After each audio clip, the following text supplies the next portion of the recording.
అందుకనే ఒక పక్కన మీరు చూస్తున్నటువంటి నాయకుడు ఈరోజు బండి తీస్తే మామిడికాయలు దొరికితే మామిడికాయలు తొక్కుకుంటూ వెళ్తున్నాడు, మామిడికాయలు దొరకకపోతే తలకాయలు దొరికితే తలకాయలు తొక్కుకుంటూ వెళ్తున్నాడు, ఆంధ్రప్రదేశ్ రాష్ట్ర భవిష్యత్తును తొక్కుకుంటూ వెళ్తున్నాడు. ఎక్కడ మంచి పని జరుగుతుందనంటే ఆ మంచి పని ఎలా జరగకుండా చేయాలని ఆలోచిస్తున్నాడు.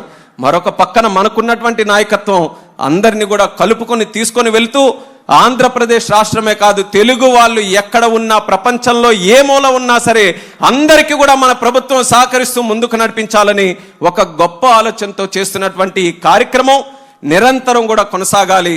మనకు జరుగుతున్నటువంటి తప్పులు ఏంటంటే చెట్టును మనం నాటి నీళ్లు పోసి తీరా కాయలు కోసుకునే టైంకి ఒక కషాయవాడిని పెట్టి ఆ కాయలే కాకుండా చెట్టును కూడా నరికే పరిస్థితి ఆంధ్రప్రదేశ్ రాష్ట్రంలో వచ్చి ఎందుకు మనం బాగుపడట్లేదని తిరిగి మనకే ప్రశ్న అడుగుకుంటే అది ఎంతవరకు న్యాయమో రాష్ట్ర ప్రజలు కూడా ఆలోచించాలి.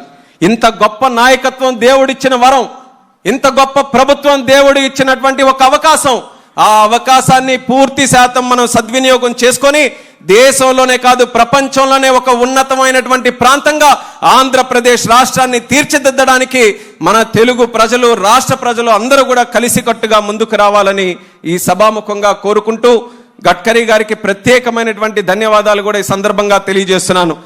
ఆంధ్రప్రదేశ్ రాష్ట్రంలో ఉన్నటువంటి 5 కోట్ల మంది జనాభా అందరూ కూడా గతంలో మరి గుంతలతో ఉన్నటువంటి రోడ్ల వల్ల ఇబ్బంది పడ్డారు.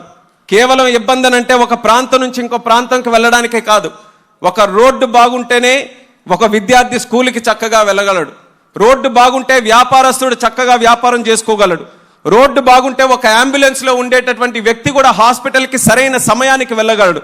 ఒక రోడ్డు బాగుంటేనే ప్రజల తాలూకా మొరాల్ కూడా బాగుండే పరిస్థితి ఉంటుంది.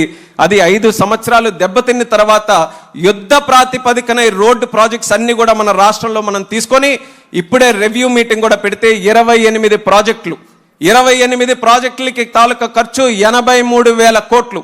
ఆ 28 ప్రాజెక్టులు కూడా ముఖ్యమంత్రి గారు గడ్కరీ గారు దృష్టిలో పెడితే ఏ ఒక్క ప్రాజెక్టుకి కూడా నో అనకుండా ఏ రకంగా అది పూర్తి చేయాలో మంచి సలహాలతో ముందుకు వచ్చేటటువంటి వ్యక్తి గడ్కరీ గారు. ఆ రకమైనటువంటి పాజిటివ్ అప్రోచ్తో వచ్చినందుకు ప్రత్యేకంగా నేను ఆయనకు కూడా ఈ రాష్ట్రం తరపున ధన్యవాదాలు తెలియజేసుకుంటున్నాను.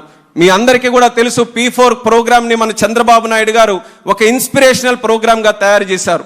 Public private people partnership. P4 programme ఎలాగుందో అలాగే P4 మినిస్టర్ మన గడ్కరీ గారు.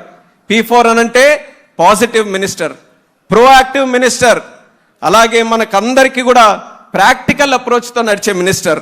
పాజిటివ్, ప్రోయాక్టివ్, ప్రాక్టికాలిటీతో పాటు 4వ P పీస్ఫుల్ మినిస్టర్. ఎప్పుడు కూడా ఆయన ఎవరి మీద అరిచేది ఉండదు, ఎవరి మీద ఆగ్రహం అయ్యేది ఉండదు.